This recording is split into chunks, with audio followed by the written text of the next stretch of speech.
दोनों खूबसूरत लड़की के देख के लड़का के ईमान डगमगाई है। भौजैया बड़ी खूबसूरत रहा, देवर अब देखा हम और अड़ुए इतनी ध्यान दे आप सब। अब बियाह शादी हमारा नहीं भइल, देवर मनचला रहन हमारी नहीं। भौजैया के देख के भैया भौजी दोनों जन जोड़ी अनबाइला रहन, तू फायदा उठावेला। फायदा कैसे उठाओ तो कहा तो अपने भौजाई से का कहे,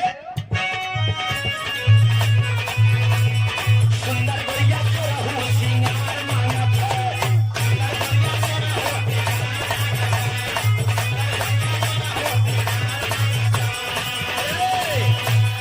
अपने बाबू सोना से प्यार मांगत है, अपने बाबू सोना से प्यार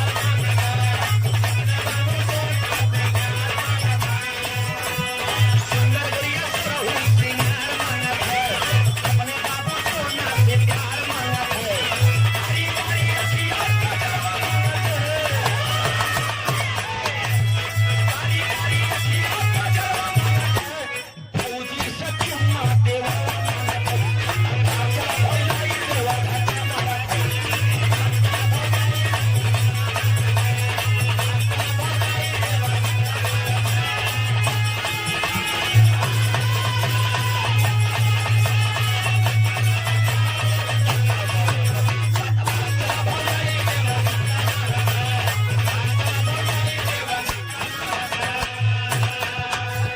गाड़ी गाड़ी जाए भैया गाड़ी गाड़ी जाए,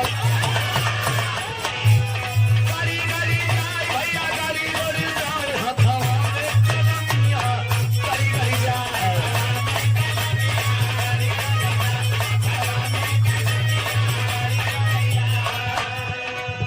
और ये परम आदरी समानी से आप बच्चन बिंद सरोग विशेषज्ञ, पता पतलोर अतनौरा प्रयागराज की धरती से बहुत समाया का पुरस्कार आपके श्री चरणों में कोटि कोटि नमन व प्रणाम व आशीर्वाद। हम बच्चे कला में कामयाब रहे, जहाँ रहे खुश रहे आबाद रहे। कहे हाय हाय हाय दादा के मारे दादा करिया में गई,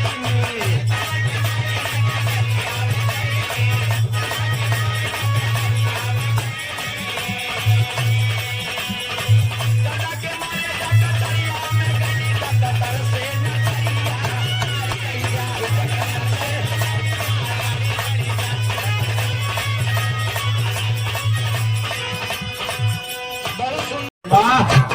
मोहम्मद अफसाब ने श्रद्धा का 35 टुकड़ा कर दिया।